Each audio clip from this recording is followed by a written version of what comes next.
யாத்திராகமம் 3ஆம் அதிகாரத்துல கர்த்தர் சொல்லுகிறார், அவர் கிட்ட பார்க்கும்படி மோசே என்ன பண்றார், கிட்ட பார்க்கும்படி வருகிறார்.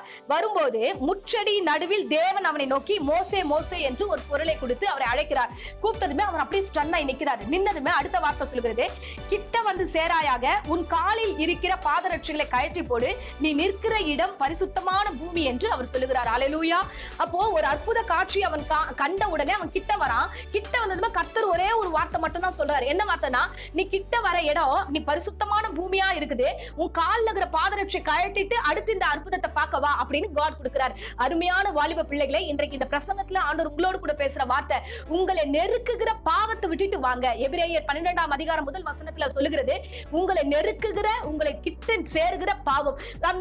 அந்த பாவத்தை குறித்து வந்து நான் சொல்ல வேண்டிய அவசியமே இல்லை. ஏன்னா நான் தூரமா இருக்கேன், நீங்க எங்கேயோ இருக்கீங்க. அந்த பாவம் என்னன்னு உங்களுக்கு தெரியும். உங்களை நெருக்குகிற பாவம் அது வந்து தேவையில்லாத காட்சிகளா இருக்கலாம், தேவையில்லாத வார்த்தைகளா இருக்கலாம், தேவையில்லாத இடங்களுக்கு நீங்க போகிறதா இருக்கலாம், இல்ல இது பார்க்க கூடாதுன்னு காட் நிறைய தடவை சொல்லி மீறி நீங்க அதை பார்க்கறதா இருக்கலாம், இந்த பர்சனோட பேசாதன்னு காட் சொல்லி தப்பான இடங்களுக்கு நீங்க போகாம இருக்கலாம். எல்லா பாவமும் உங்களுக்கு தெரியும். அது எந்த பாவத்தை குறித்து எனக்கு தெரியாது. ஆனா இன்னைக்கு காட் என்ன தெரியுமா சொல்றாரு, உங்களை நெருக்குகிற பாவம். உங்களை நெருக்குதுன்னா அப்படின்னா உங்களை வந்து பண்ண சொல்லும். அந்த பாவம் வந்து உங்களை நெருக்கி, நீ பண்ணு, பாவத்தை செய்யி, நீ தப்பு செய்யின்னு சொல்லும். இந்த வாலிப வயதுல இது எல்லாமே இன்ட்ரெஸ்டா இருக்கும். இப்ப பாருங்க, ஒரு சாதாரண ஒரு சாங் தான் கேக்குறீங்க, ஒரு சினி சாங் எதையோ ஒரு கேக்குறீங்க. அது கேட்கும் போது உங்களுக்கு இன்பமா இருக்கும், செம்மையா இருக்கு அப்படின்னு. அது ஒரு தடவை கேட்டுட்டு விட்டா பரவாயில்ல. அந்த பாட்டை திருப்பி கேட்கும் போது உங்களை அறியாமையே உங்கள் இச்சைகள் தூண்டப்பட்டு பாவத்தை செய்யறத உங்களை நெருக்குகிறது. ஹல்லேலூயா.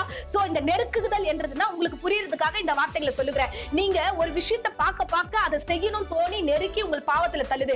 இப்போ நீங்க பரிசுத்தத்தையும் தேடுறீங்க, பாவத்துக்குள்ளேயும் கடந்து போனீங்கன்னா பரிசுத்தமான வாழ்வுக்கு நேரம் உங்களால வர முடியாது. இன்னைக்கு காட் என்ன தெரியுமா சொல்றாரு, நீ அற்புதத்தை காண ஒவ்வொரு முறையும் இந்த வீடியோ கேட்கிற, இந்த மெசேஜ் கேட்கிற, இந்த வீடியோக்குள்ள என்ன ஆண்டவர் நம்ம கிட்ட பேசுறாருன்னு அவளோட வர, ஆனா கேட்கிற, ஆனா அதன்படி எதுவுமே செய்யாம தூரமா நிக்கிற. ஹல்லேலூயா.